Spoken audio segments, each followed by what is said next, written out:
Let's pay homage to the lineage gurus, homage to the Venerable Mangyongyi,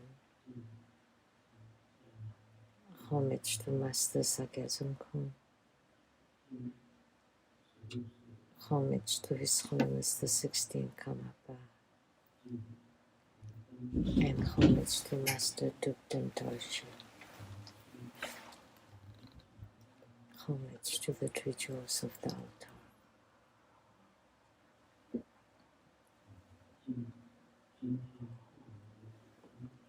Homage to the main deity of Homa today, the Maha Prajna Buddha Mother, or Maha. So, Panchankatsu, Thupten Siddhi, Thupten Kama, all Dhamma masters, Dhamma lecturers, Dhamma teachers, Dhamma instructors, Dhamma tutors, temple and center directors, and all disciples present here and over the internet. Good afternoon. How do you do?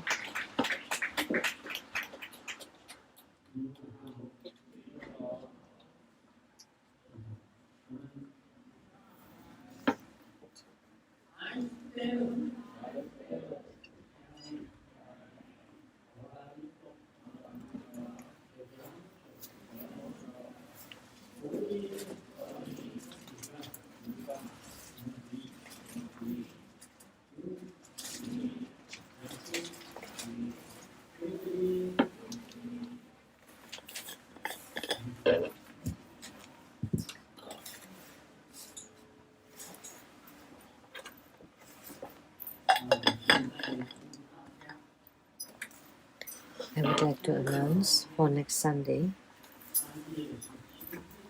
March 17th at 3 p.m.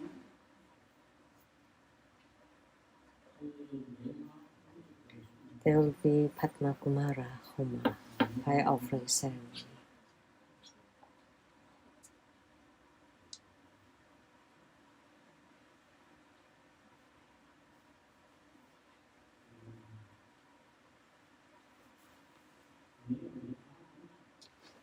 Without Padma Kumara, there will not be Grandmaster Lu. Without Grandmaster Lu, there will not be True Buddha School.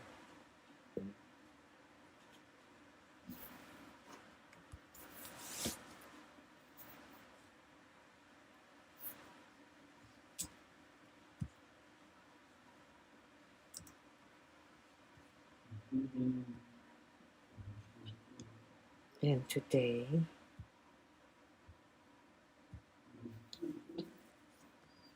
we perform the most supreme Prajna, Maha Prajna, Paramita Buddha Mother.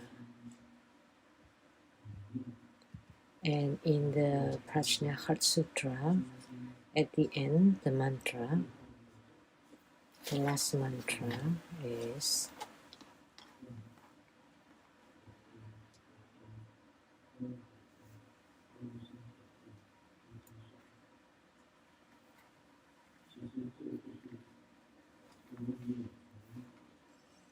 actually that mantra is the mantra belonging to Prajna Buddha Mother.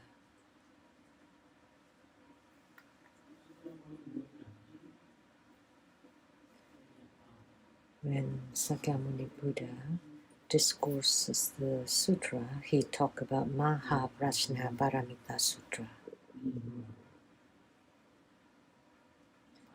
And Maha Prajna Paramita Sutra, as I often say,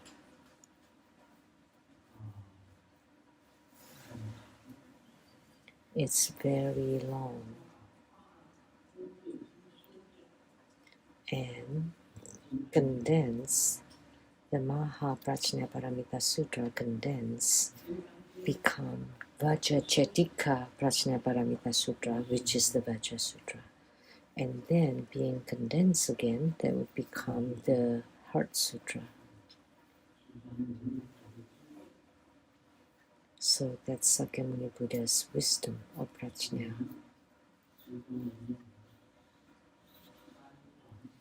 So that belongs to the second turning of the Dharma wheel of the three turnings.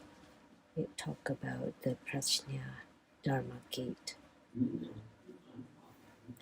So as we say, the first turning of the Dharma wheel is what's mentioned in the Avatamsaka Sutra, emptiness. And the second turning of the Dharma wheel is talking about the emptiness of the Prajna Paramita. And the third turning is the consciousness only discernment of an empty nature.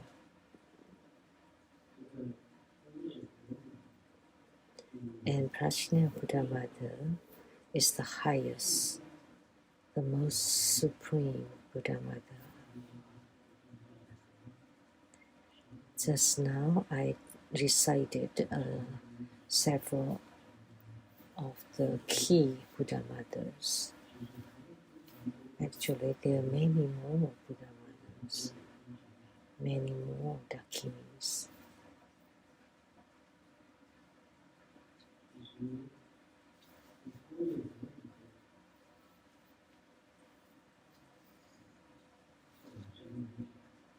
Actually, Prajna Buddhamata's mantra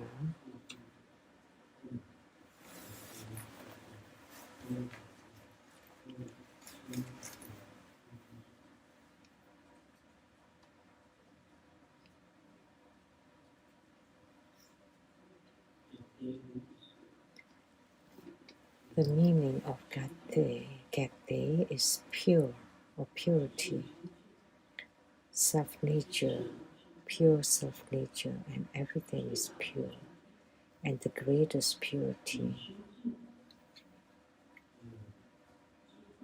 by the purity that the wisdom arrive at the other shore, or by the pure wisdom you arrive at the other shore, and that is enlightenment.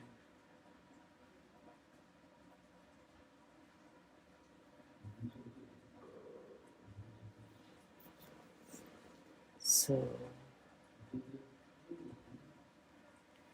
I think that Prajna Buddhamata is very useful, and with the celestial crown and layers of garments and ornaments to adorn her body, and she looks very magnificent with 4 arms, and 2 of them are the meditative mudra of Amitabha, and the right hand is holding a golden 9-pronged Vajra scepter, and the left hand is holding the Prajna Sutra. Prajna Sutra. That's the typical image.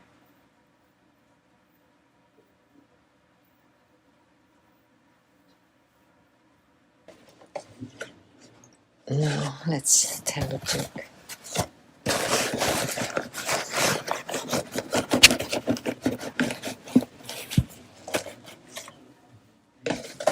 Of all the students, Xiaoming is the cleanest, because every time after going to the bathroom, he would wash his hands for about 10 minutes. But one day, the classmates saw Xiaoming after the bathroom, he did not wash at all. So they asked him, how come you're not washing your hands? And Xiaoming said, oh, because I have toilet papers with me today.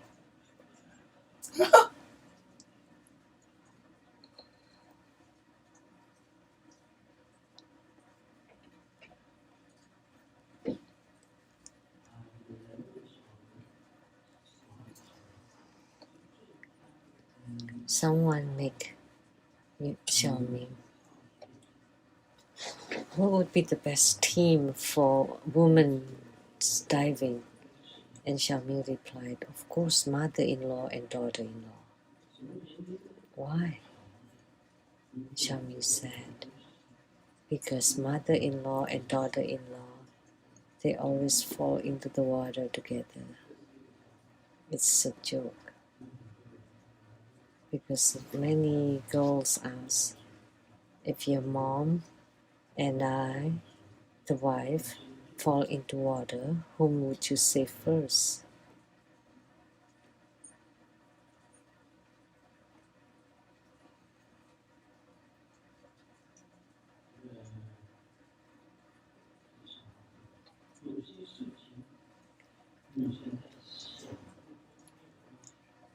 It's okay if you cannot think through certain problem, because after some time you would not think of it anymore,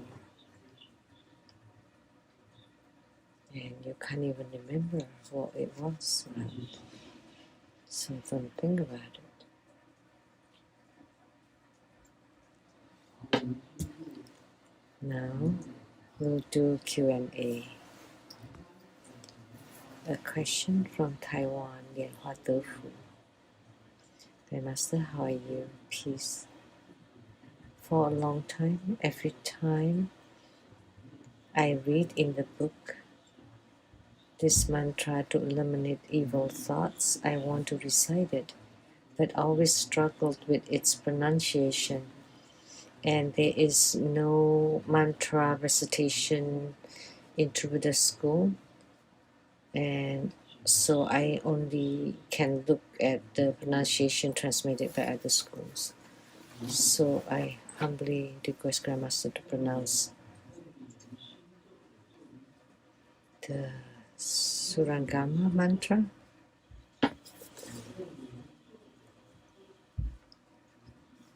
and the Surangama Hat mantra and short mantra. And in my article, I have written about this.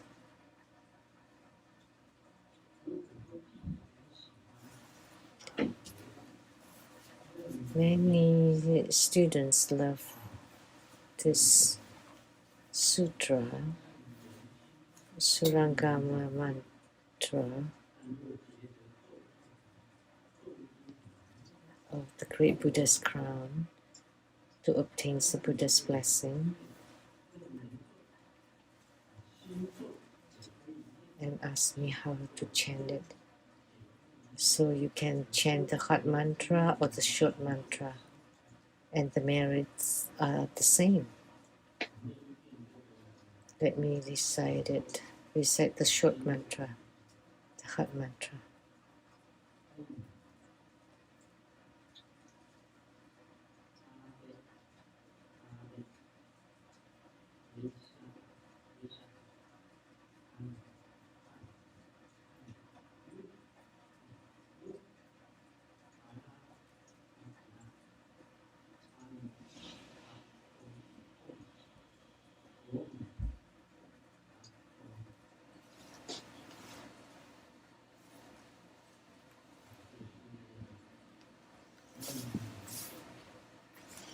This is Surangama's short mantra, or the same as hot mantra. And true Buddha practitioners, in chanting this mantra, can visualize a golden mantra syllable, Brum, in Sanskrit, Brum, at the practitioner's crown, radiating light upon all sentient beings. Brum is the syllable of Vairocana Buddha's crown. We often chant this Brum. Bulin actually is the same as Brum.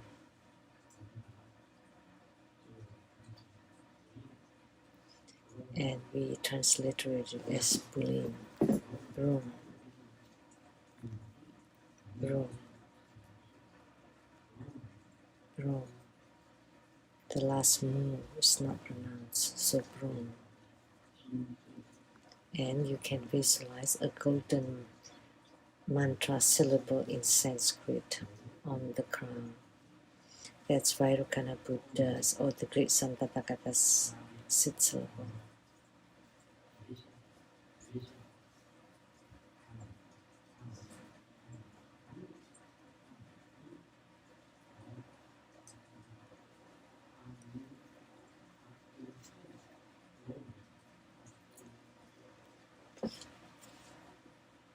That's the mantra.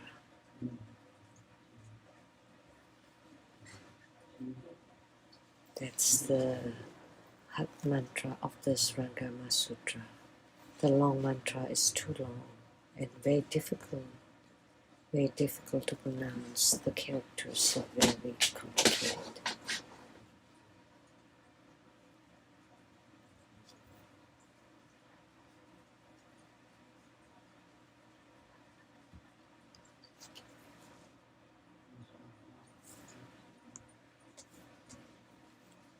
This joke is not so funny, but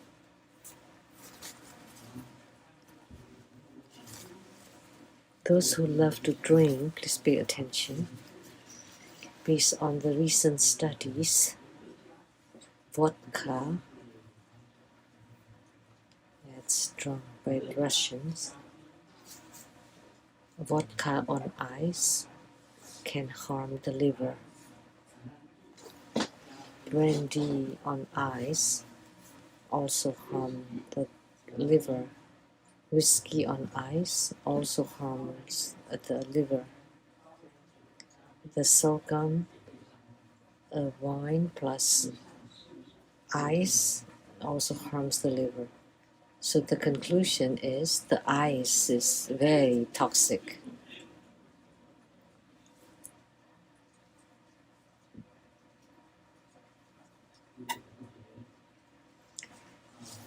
A lady got to the bubble milk shop. Please give me a glass without ice. And then the seller asked, how sweet? As sweet as I am. So, and then he made the bubble tea for her. This is yours. It's sugarless.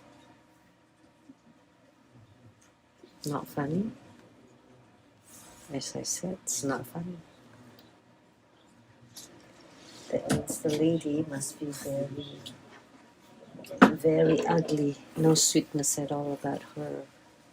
Just saltiness.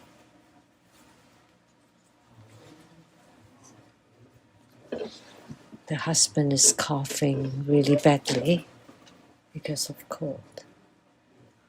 And the wife gave him the anti-diarrhea medicine. And he said, but I'm coughing.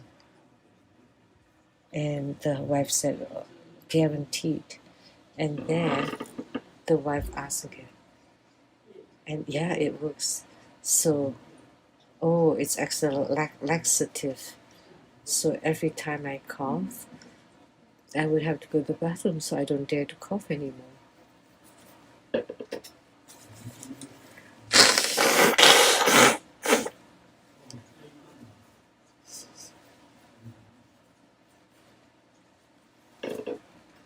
Now on to the main subject. This passage is very long.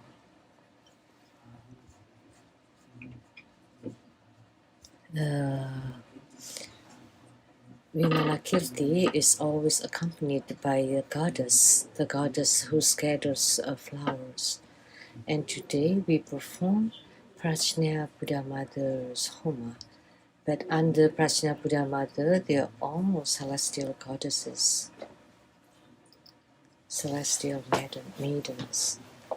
So I chanted the names of the primary celestial maidens. Celestial maidens are the same as Dakinis. In Tantrayana, they are called Dakinis. In Mahayana, they are called celestial maidens. So at that time,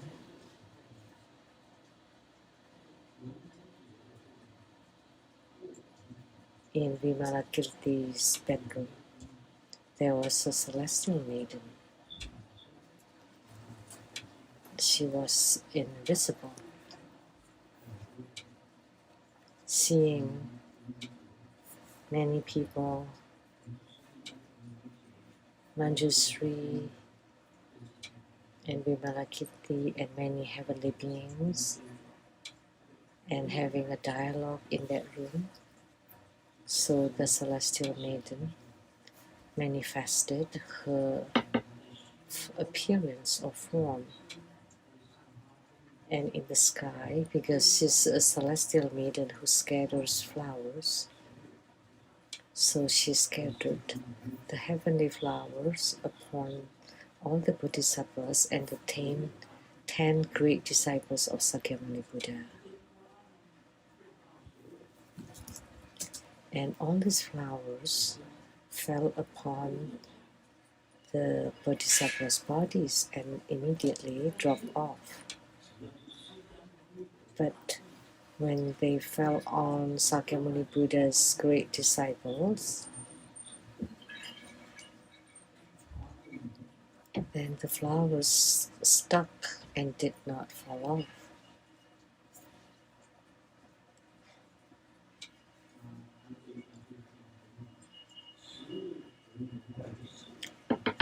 It's written here, at that time in Vimalakirti's room, there was a celestial maiden.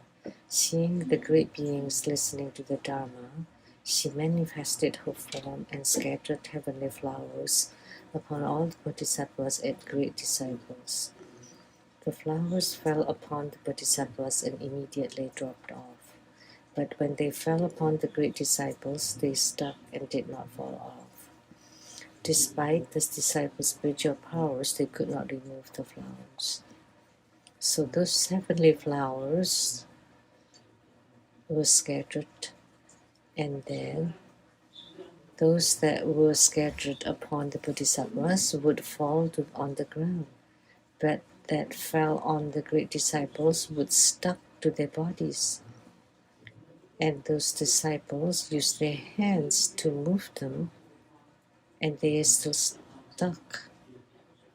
And they used their supernatural powers, and they still could not remove the flowers.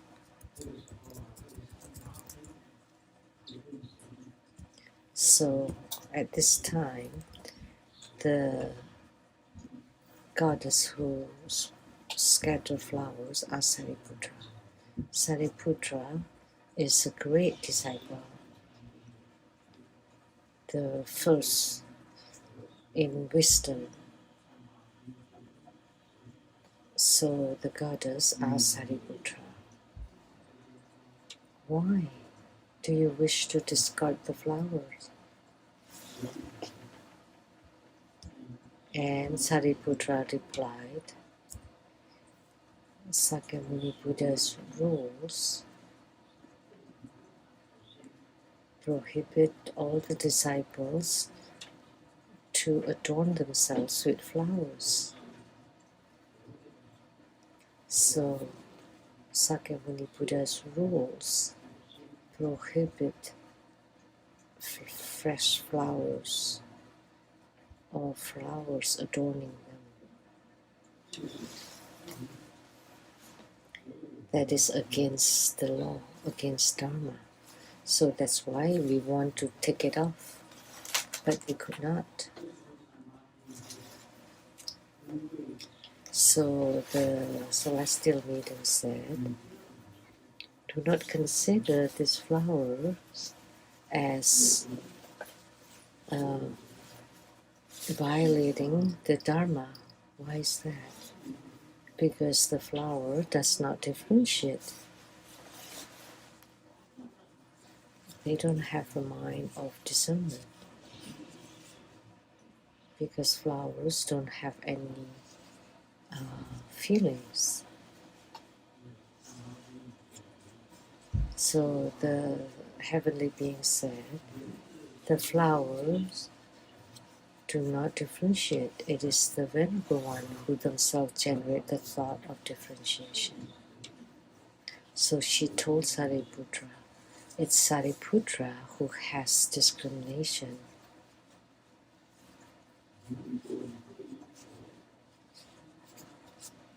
If while living the household life for Buddha Dharma, you still discriminate, that is not in accordance with the Dharma. So the heavenly goddess is incredible. So whether you left home or you stay home, there is no differentiation. But you have differentiation even toward the flowers. So that's against the Dharma.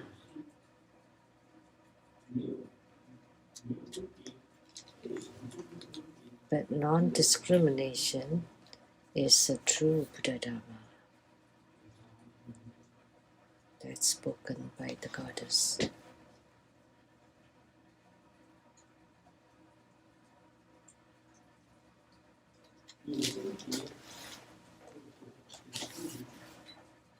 So with discrimination, then the Buddha Dharma does not comply in accordance with the Dharma, but non-discrimination is in accordance with the Dharma. Look at the Bodhisattvas, the flowers will not stay on them because they have already severed all thoughts of discrimination.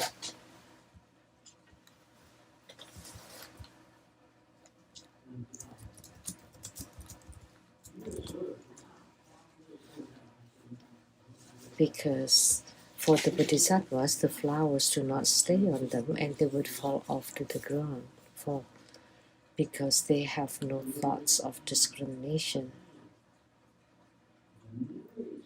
So the analogy is just as when people are fearful, the person will not benefit from the fear. If whatever you're afraid of, all the ghosts will, if you're afraid of the ghost, then the ghost would mistreat you. If you're not afraid of the ghost, then the ghost will not mistreat you. Only because you're afraid of the ghost will come to you and attach to you.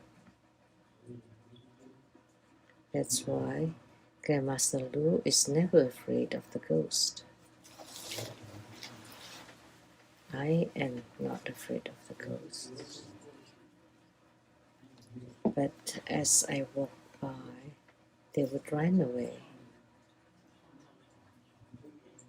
And then when they hit the bed, and they would bang at the walls, or wherever I go, to the fridge, it would make sound. Yeah, because I'm not afraid of the ghosts. The ghosts are afraid of I am, not the other way around.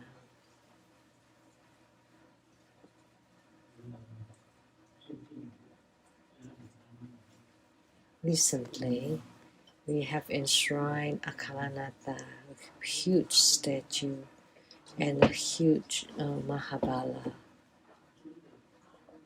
and also a huge statue of Yamataka. So there are very few ghosts. So I feel very lonely. In the past, when I go to the underneath the sink, it would make a lot of sound, a lot of noises. Or opening the cabinet, there would be shrieking inside, but not anymore. So it's very, very quiet. So I feel very lonely. The four ghost wives. Ghost wives. One is the most beautiful one, is Qian Qian. And an old friend, Din Din or Zhen Zhen.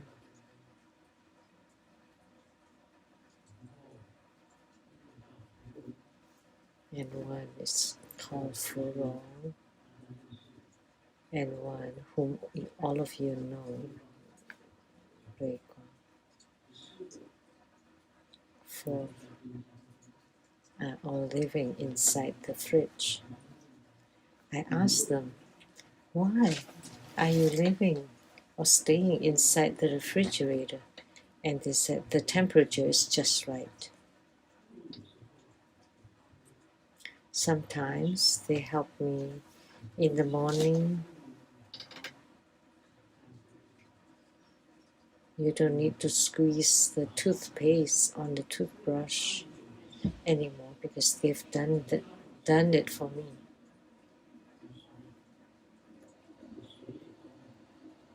And the water has been filled, the cup's been filled with water. Sometimes they would prepare those things. So there are benefits having some ghost wives, 4 ghosts as wives, because the US law only allows 1 wife, right? 1 husband and wife. But it's not against the law to have ghost wives.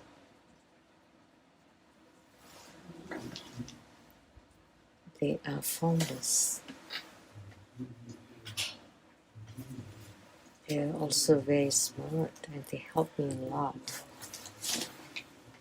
When I perform the 1,000 Dharma vessels by deliverance, they would direct all the spirits to get on board the vessels.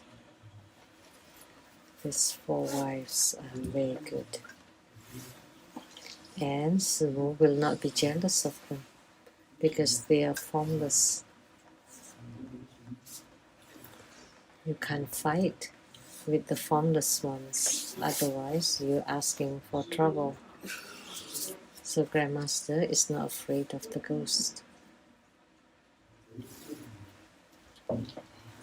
And because I'm not afraid of them, the ghosts like Grandmaster. So I'm on good terms with them. But the tangible ones are very problematic. But intangible wives are trouble-free.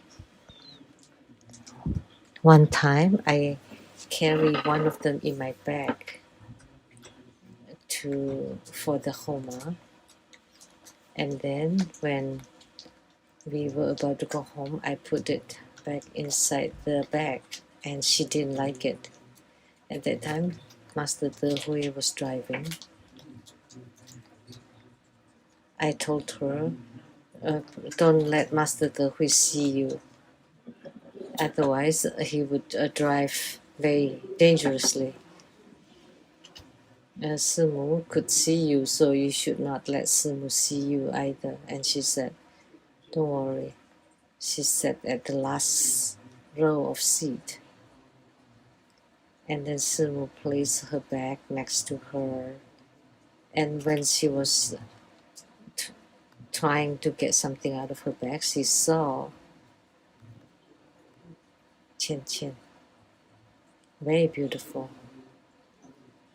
So, and then she dug. And then she popped up again. And then when Simu turned around, saw her 3 times in a row. And she said, wow, so beautiful. That's right. Of all the female ghosts, Qian Qian is the most beautiful. So, being not afraid of the ghosts, then there's no problem. Once you're afraid of them, then they'll come to you and get into your body. So, the more fearful you are, the more you would be mistreated. So similarly, disciples who fear birth and death will only be taken advantage of.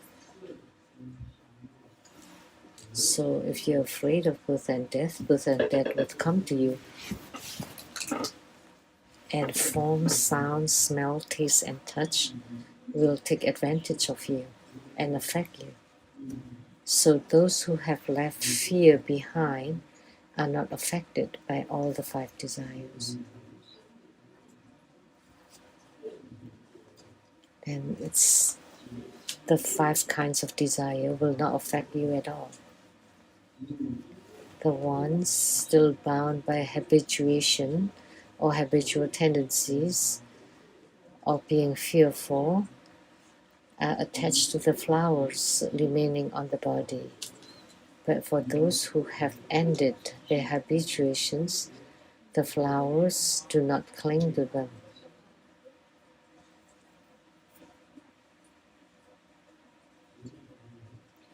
And Sariputra said, Goddess, have you been in this room for a long time?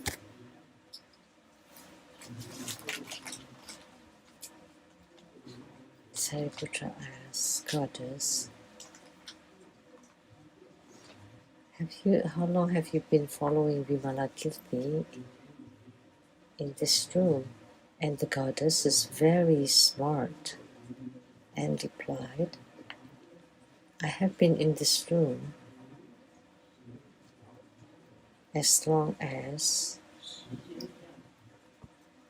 Sariputra's liberation. However long you've been liberated, that's however long it is. What the goddess is saying is full of wisdom. And Sariputra said,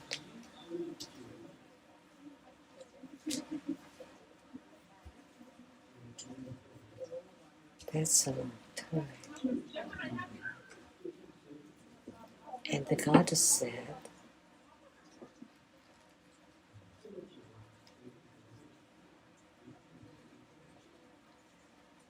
oh, it turns out you've been here for a long time. And the goddess said, your liberation is also very long.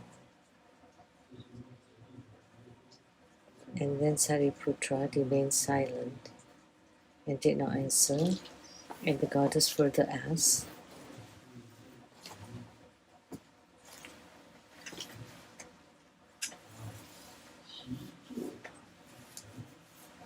how is it that you, an elder with great wisdom, remain silent?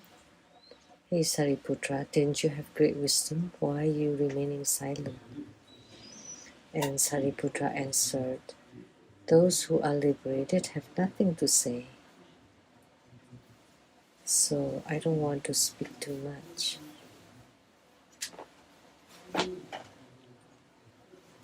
I don't want to say too much and I don't know what to say.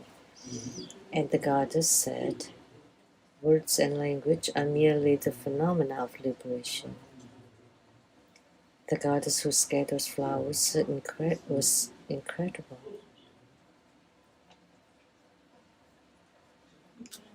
So, words or speaking, that's liberation too. Why? Because liberation is neither inside nor outside nor in between. And similarly, words and language are neither inside nor outside nor in between. So speaking or words are the same. So, Sariputra,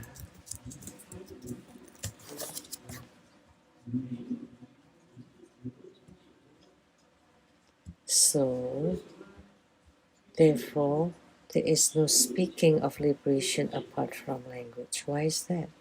Because everything is phenomena of liberation. This was spoken by the goddess. So everything is the phenomena of liberation.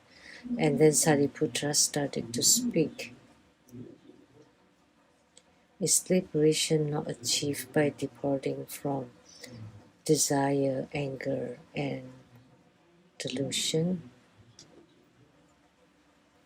So departing from lust, anger, and ignorance is considered liberation.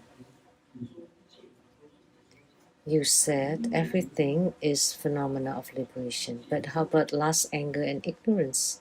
Are they considered liberation?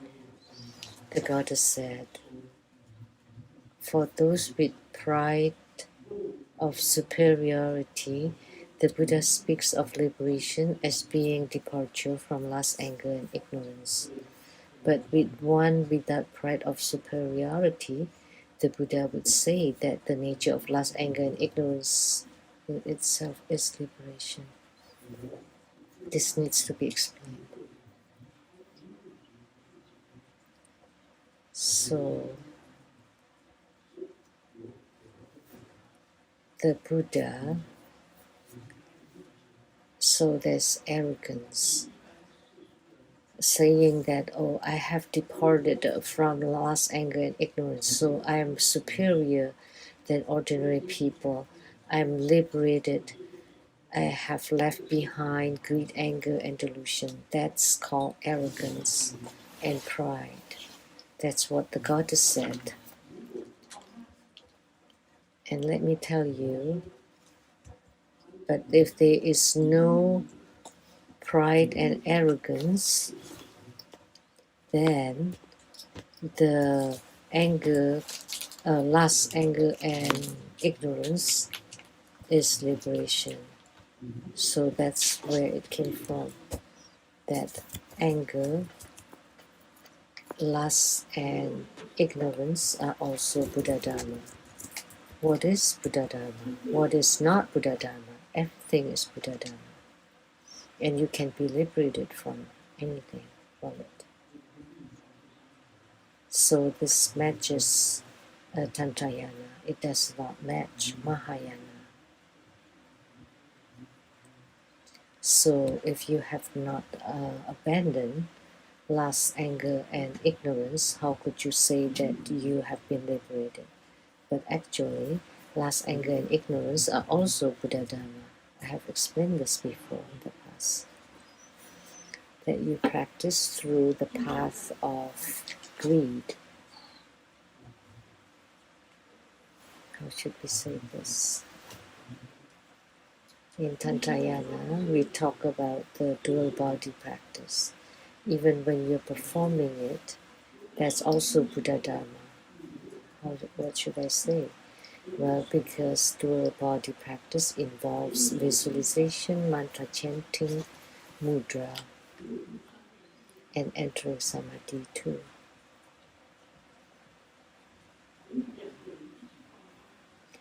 And two people radiating light together, so how could that be not Buddha Dharma? So therefore, greed is Buddha Dharma, lust is Buddha Dharma. That's what the goddess said.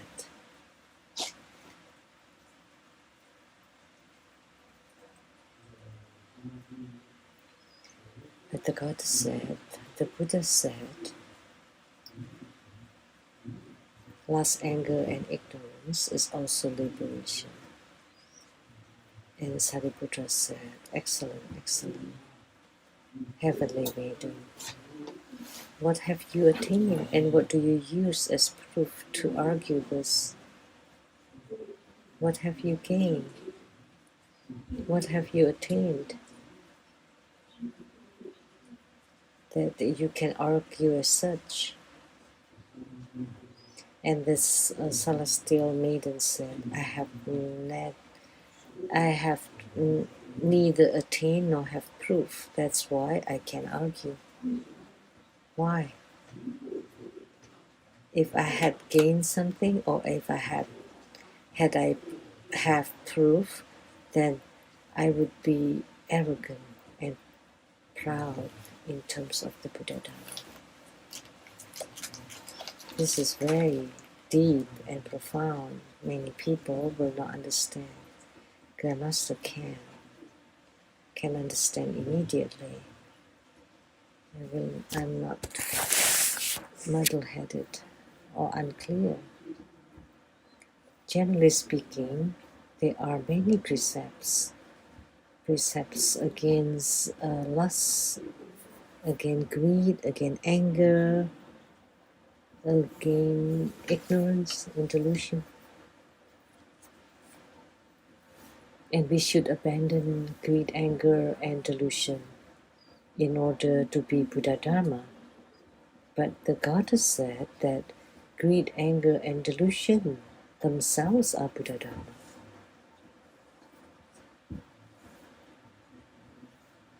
Wow, the rain sounded like firecrackers. Is that rain? It sounded like firecrackers.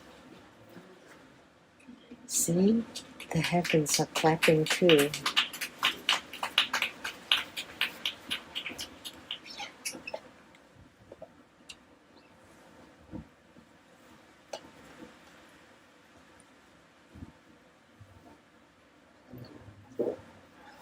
This is very difficult to explain. It's difficult to explain clearly. Sariputra asked the goddess,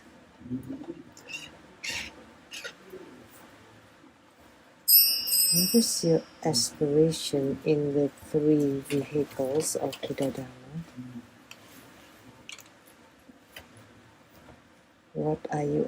What Dharma are you aspiring, or what Dharma have you gained? And the goddess said, if I aspire to be a Shravaka, to transform sentient beings, if I use the Dharma of Shravaka to transform sentient beings, then I would be a Shravaka. If I use the Dharma of Pratika Buddha to transform sentient beings, I would be a Pratika Buddha. If I transform sentient beings through the Dharma of Mahayana, then I would be a Mahayana. Using a great compassion, then I would be a Mahayana. So, if she uses the Four Noble Truths to deliver sentient beings, she would be a Shravaka. If she used the 12 links of dependent arising to deliver sentient beings, then she would be a Pratika Buddha. Pratika Buddha. Again, enlightenment through the 12 links of dependent arising. If she delivers sentient beings through compassion, then that would be Mahayana. That's the answer of the goddess. And then the goddess continues, Sariputra, just as someone entering a radish forest smells only radishes and no other fragrances. So we can say, like, if you go to the fish market, you smell the smell of fish. So you will not smell anything fragrant. Because when you go to the fish market and the fish is very fishy, you will not smell anything fragrant there. So this is an analogy. You will not smell anything fragrant.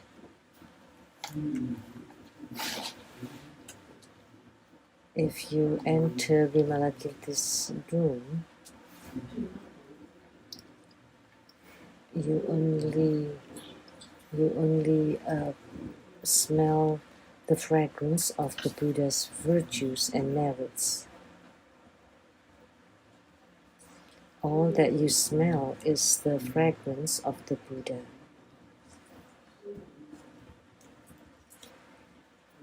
But not the fragrance of Shravakas and Pratika Buddhas. Of course, Shravakas and Pratika Buddhas have their own kinds of fragrance, but the fragrance of the Buddhas is superior. So all you smell is the fragrance of the Buddha when you enter Vimalakirti's room. Wow, this is so long.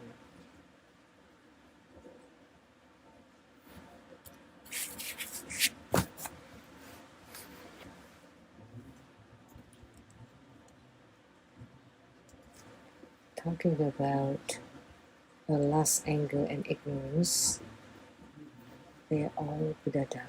It's actually mentioned in the Surangama Sutra and several other sutras that we entice people by fulfilling their desires and then guide them onto the Buddhist path, because it's very difficult to ask people to cut off their desires. But if we make use of the human's desire to cultivate spiritually, that would be very easy. That's why desires are considered Buddha Dharma too. In the past, Professor Garma Zhang is his grandmaster's disciple. In the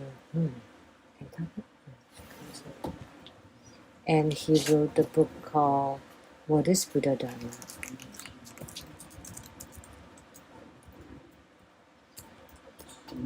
And at that time, the late Buddhist living nun asked Agama Chang to come here and let's discuss what is Buddha Dharma. This is Vimalakirti Sutra. It states that everything is Buddha Dharma. That sex is Buddha Dharma, and greed's Buddha Dharma, anger's Buddha Dharma, ignorance or delusions are Buddha Dharma.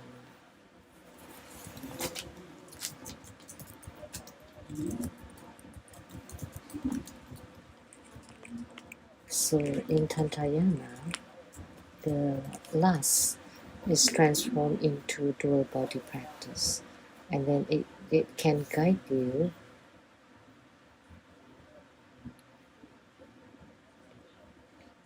and it's in this book, the Hevajra exposition, it's mentioned that lust is Buddha Dharma because it includes mudra, bodily mudra, and also visualization. And I've exposed 3 visualizations, but I will not talk more about it. And there's also a breathing practice, and there's also lifting practice, and then the 9 postures of the consort, and then the 62 different postures. Those are all asana, like body postures. So is there benefit to human bodies? If you follow it, if you do it according to the Dharma, then there would be benefits. But if it's only to fulfill your desire, there will not be any benefit. That's the difference, because you're practicing Buddha Dharma. But ordinary people are doing it without practicing Buddha Dharma. So, but even when it's not Buddha Dharma, you can also use it and transform it into Buddha Dharma. But it should not be performed by the monastic people because they have to abide by Sakyamuni Buddha's precepts. But the stay-home practitioners can do it. But you have to fulfill 2 requirements. First, that you're non-leaking, you never emit any light drops. It's never leaking light drops. And you need to understand the concept of no self. And you practice it not because of your desire or for lust, but you do it for Buddha Dharma. So that's the difference. You can help others.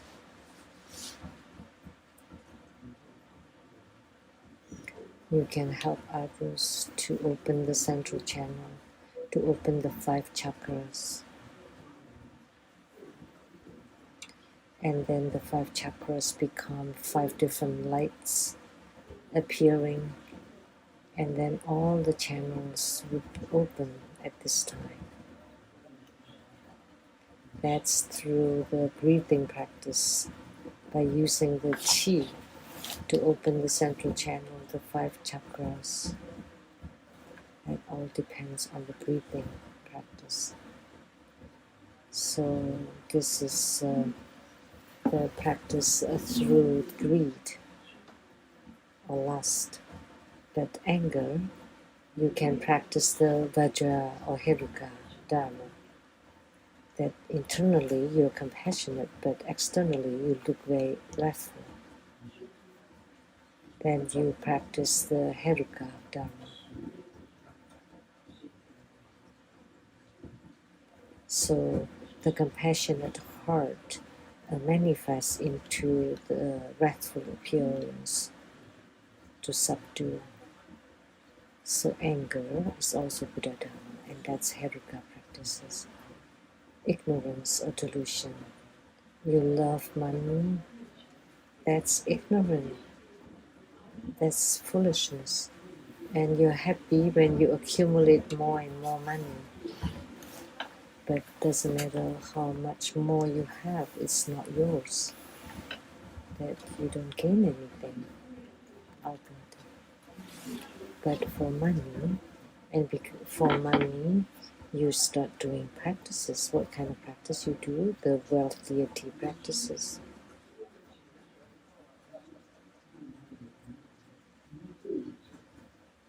So, although you're practicing wealth deity practices, but gradually you're guided onto the Buddhist path, and that's also Buddha Dharma.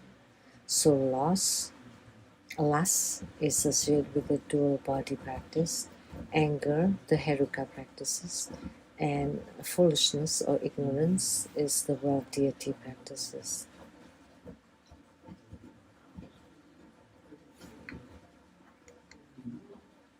If you want a lot of power or you want popularity and fame, then you can practice the magnetizing Dharma. Many people would believe you, trust you, and you would gain respect and love from many people. So if you go for an election, you will win. So actually, greed, anger, and delusion are also Buddha Dharma. Lust, anger, and ignorance are also Buddha Dharma. So one is ordinary, one is Buddha Dharma. And the difference, one is to perform Buddha Dharma, the other one is just the mundaneness. But actually, they're all Buddha Dharma. It's very difficult to explain.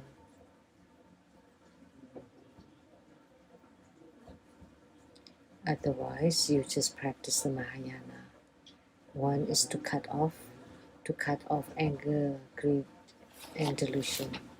The Buddha's 10 great disciples cut off anger, greed, and delusion in order to attain Buddhahood. But the goddess said that anger, greed, and delusion are also Buddha Dharma. So I'm just explaining why the goddess said so.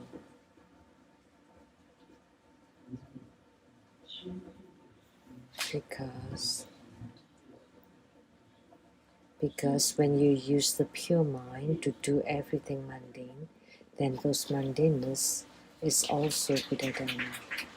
All this mundanity that you perform are actually Buddha Dharma. Actually, everything is mundane, and that's the characteristic of the mundane beings. But you make use of the mundane things and transform them into Buddha Dharma, and so it becomes Buddha Dharma. But if you don't transform them into Buddha Dharma, then they remain mundane. That's all I can explain.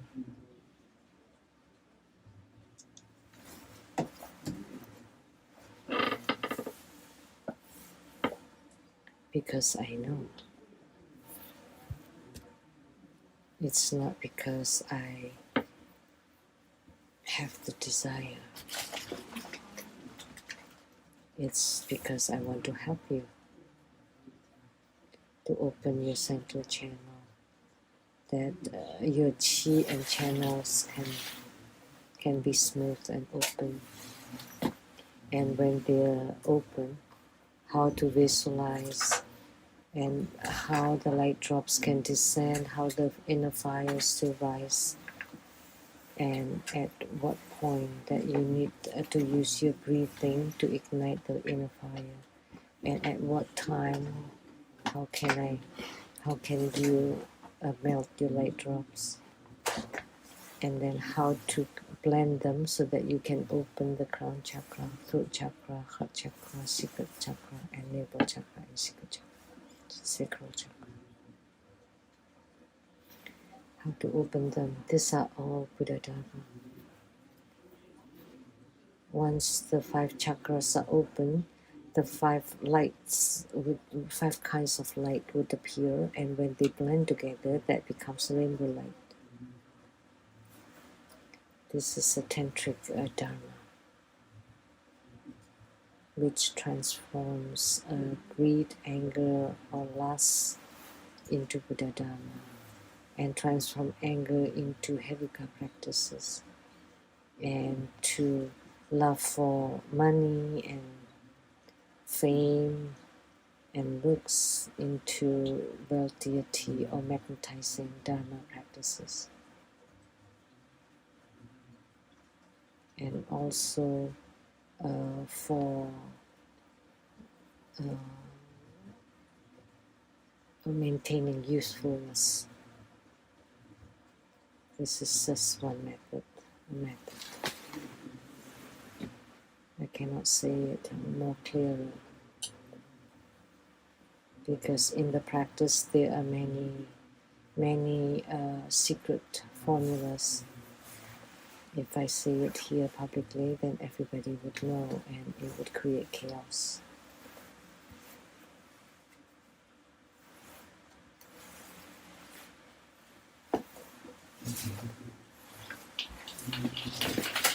That's all. Om Mani Padme.